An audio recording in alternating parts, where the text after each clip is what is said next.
Hello everyone, welcome back to the Tensei Slime light novel summary series on AniMonolith. Picking up right where we left off, after the gates of Velgrin's formation appeared, each Imperial Guardian disappeared inside. That left Benimaru's group facing 8 doors, unsure of who was guarding which one. Benimaru clicked his tongue, frustrated. There was no way he could remember who entered which gate. But then Shion confidently claimed she had it all memorized. Of course, Benimaru knew she was bluffing. There was no way her head could keep track of that. And right on cue, before anyone could stop her, Shion lost patience and rushed straight into one of the gates. The group froze in surprise, but somehow she had chosen exactly the one Benimaru had intended for her. Coincidence? Not really.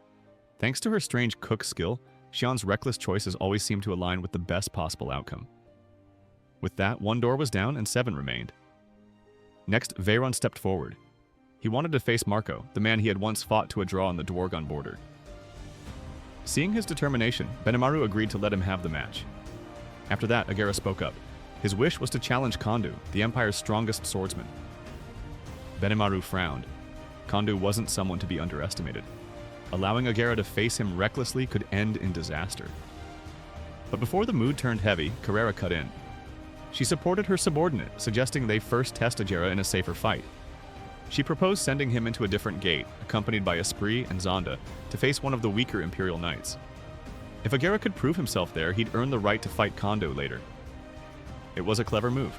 Agera had only just evolved into a demon peer, and he still needed time to get used to his newfound strength.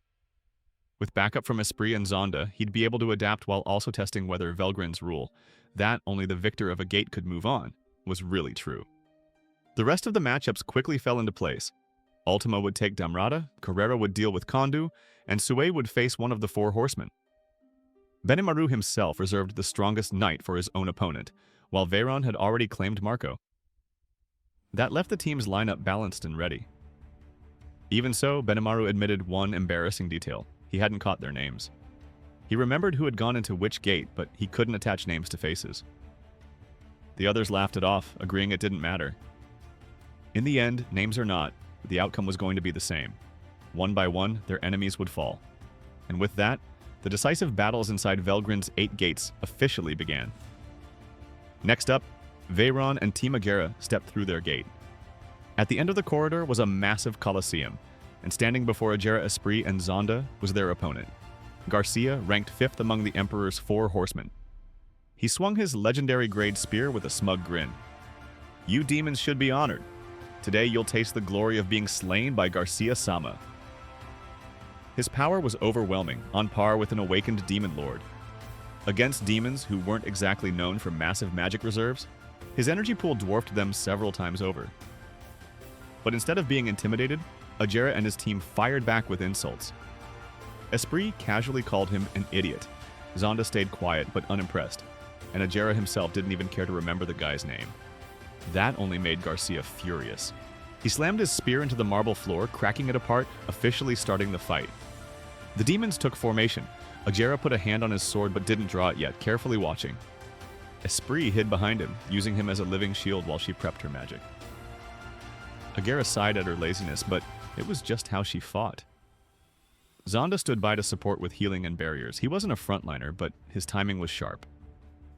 Garcia, of course, looked down on them all. Cowardly demons? Just insects buzzing around. A so-called demon peer? Bah, nothing but a frog in a well, he taunted before swinging his spear in wide arcs. The shockwaves forced Agera's group to scatter, but that was exactly what they wanted.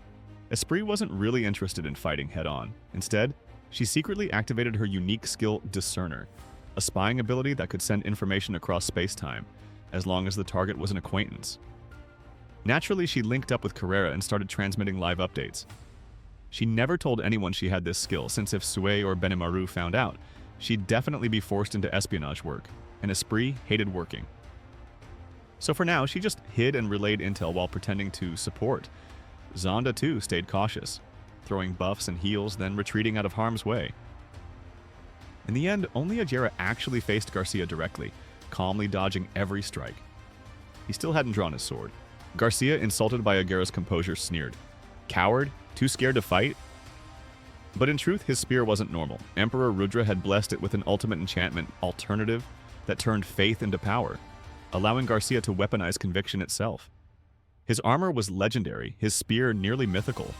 His defense was so high he could simply stall until the other horsemen finished their battles, then crush the demons together. So Garcia kept trying to provoke Agera.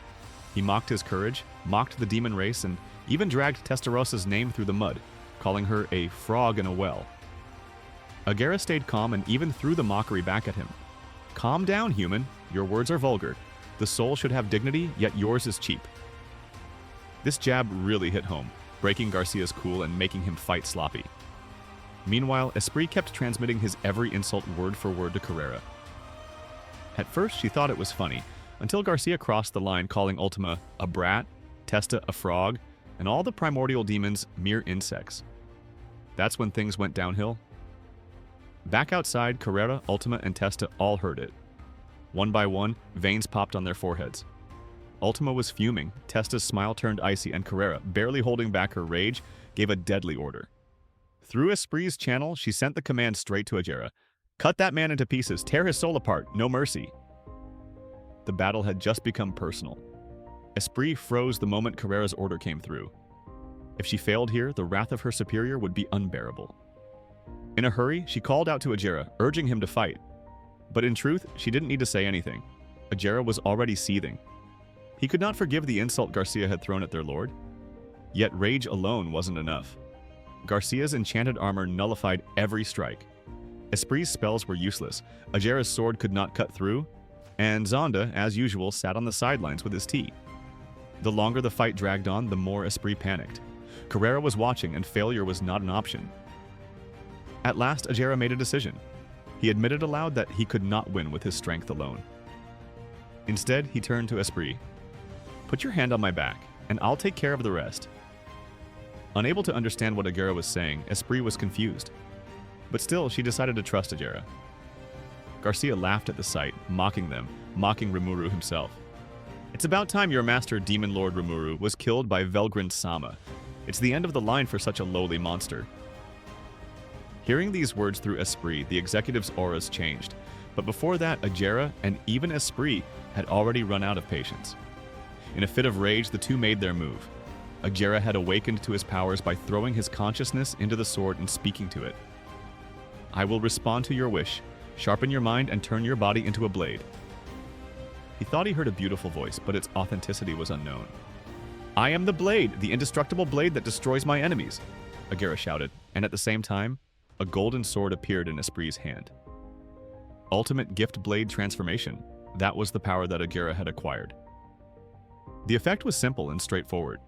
Agera's body was transformed into a sword, and his skill level was added to that of the holder.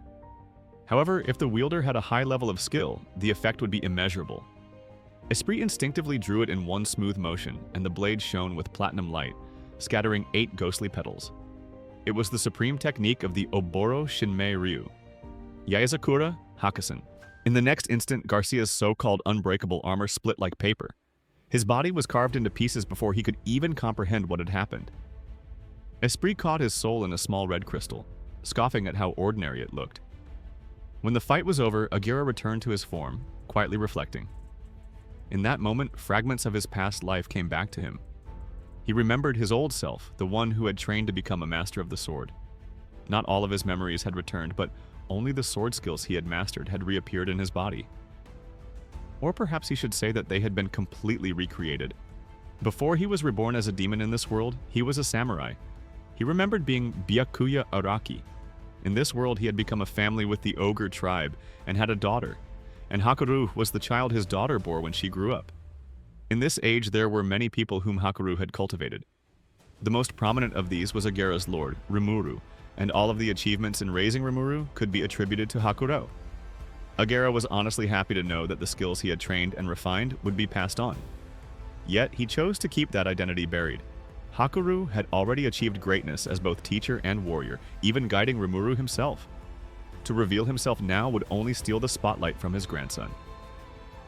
Satisfied that his legacy had passed on, Agera sheathed his thoughts along with his sword and quietly followed his comrades out. After the 3 demons emerged from the gate, the officers welcomed them with cheers. Carrera gave Agera a hard slap on the back, half in praise, half in punishment, that nearly knocked him out. As Rimuru's subordinates, they were forbidden from dying in battle, though losing was still possible. Had Agera failed, Carrera had already prepared to rush in herself. Esprit then produced a small crimson orb, the vessel containing Garcia's soul, and handed it over. At Carrera's signal, it was passed along to Ultima. Smiling, she infused the orb with her most vicious poison, one that tore into the astral body itself. Garcia's screams echoed from within as the toxin began its work. The punishment was no quick death. Ultima explained almost cheerfully that the soul would writhe in agony until its energy was completely spent, a process that would take roughly 1,000 years. Only then would it finally dissolve into a purified white soul. Testarossa, ever graceful, remarked that it was a merciful fate. Benimaru, however, could only sigh. Torturing the dead was not his way, but after Garcia's insults toward Rimuru, he had no desire to intervene. And that's where today's video ends. Thanks for watching, and we'll see you in the next AniMonolith recap.